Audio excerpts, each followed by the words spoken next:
Finally भाई जेका फाटू ने रोमन रेंस को कर दिया एक्नॉलेज। ये हुआ था आज की मंडे नाइट रॉ में, जहां पे शो की शुरुआत करते हैं OTC Roman Reigns with blood line. और भाई ये मंडे नाइट रॉ थी इटली से, तो यहाँ पे इटली ने रोमन रेंस को क्या मस्त रिएक्शन दिया है, जिस पे रोमन रेंस टोटली खुश हो जाता है। उसके बाद वहां के क्राउड को बोलता है एक्नॉलेज मी। फिर वहां पे रोमन रेंस जेका फाटू को भी बुला लेता है एक्नॉलेज करने के लिए। तभी वहां पे जेका फाटू आ जाता है, जो कि रोमन रेंस को सीधा बोल देता है कि मैं क्लैश इन इटली में हार गया, वो भी अपने ट्राइबल चीफ से। फिर वहां पे जेका फाटू रोमन रेंस को एक्नॉलेज भी कर देता है। मतलब फाइनली जेका फाटू ने कर ही दिया रोमन रेंस को एक्नॉलेज। अब हमें ब्लड लाइन का एक नया एरा देखने को मिलेगा जो पहले कभी नहीं देखा। फिर उसके बाद ब्लड लाइन का एक और बैक स्टेज सेगमेंट भी होता है, जहाँ पे रोमन रेंस जेउसो को बोलता है कि हेड ऑफ द टेबल के 2 हिस्से होते हैं, तू भी हेड ऑफ द टेबल बन सकता है।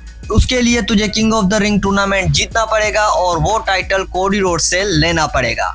अब देखते हैं कि जेउसो अनडिस्प्यूटेड टाइटल जीत पाता है या नहीं। फिर उसके बाद king of the ring tournament का क्वालिफाइंग मैच होता है Penta versus Carmelo Hayes versus Solo Sikoa versus Oba Femi के बीच में। और यहाँ पे ये तीनों मिलकर ओबा फेमी को मारने की कोशिश कर रहे थे। इवन टाला टोंगा भी वहां पे सोलो के साथ मिलकर ओबा फेमी को मारने लगता है, लेकिन जैसे ही भाई ओबा फेमी उठकर आता है, सबसे पहले तोड़ देता है टाला टोंगा को। फिर उसके बाद इन तीनों को तोड़कर रिंग में चढ़कर ओबा फेमी इस मैच को जीत जाते हैं। यहाँ पे ओबा फेमी किंग ऑफ द रिंग बनने के लिए एक स्टेप आगे चले गए। उसके साथ साथ ओबा फेमी ब्रोक लेसनर को मैसेज भी दे देते हैं कि हमारे बीच में अभी खत्म नहीं हुआ।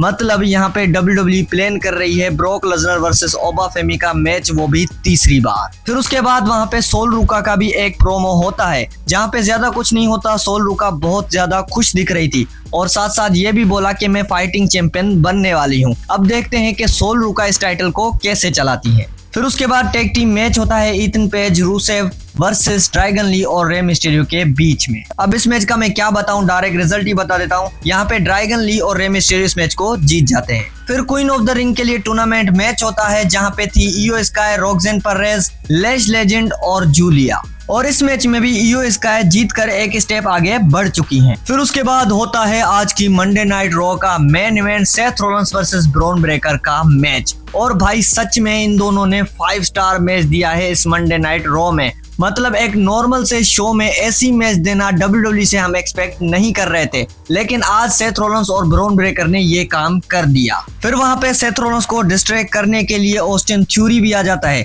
जैसे तैसे करके ऑस्टिन थ्यूरी को सेथ रॉलिंस हैंडल कर लेते हैं। फिर वहां पे पॉल हेमन भी डिस्ट्रैक्ट कर देता है, जिसकी वजह से ऑस्टिन थ्यूरी टाइटल मार देता है सेथ रॉलिंस को, लेकिन फिर भी यहाँ पे सेथ रॉलिंस सर्वाइव कर लेते हैं। फिर मॉन्टेज फोर्ड आ जाते हैं सेथ रॉलिंस की हेल्प कर रहे हैं, लेकिन ब्रॉन ब्रेकर उसको भी स्पेयर मार देता है। फिर ब्रॉन ब्रेकर एक सेथ रॉलिंस को भी स्पेयर मार देता है, जिससे सेथ रॉलिंस किक आउट कर देते हैं। फिर एंड में क्या होता है, सेथ रॉलिंस स्टॉर्म मार देता है ब्रॉन ब्रेकर को। फिर सेथ रॉलिंस जैसे ही जीतने वाले थे तो रोप ब्रेक करवा देते हैं पॉल हेमन। फिर सेथ रॉलिंस पॉल हेमन को जैसे ही मारने जाते हैं तो ब्रॉन ब्रेकर वहां से भागते हुए आता है और सेथ रॉलिंस को स्पेयर मारने की कोशिश करता है, लेकिन वही स्पेयर लग जाता है पॉल हेमन को। इसी सारी डिस्ट्रैक्शन की वजह से यहाँ पे सेथ रॉलिंस जीत चुका था ब्रॉन ब्रेकर से ये मैच। और सच बताऊं तो ये मैच देखने में काफी ज्यादा मजा आया। किस किस को ये मैच अच्छी लगी कमेंट करके मुझे जरूर बताना।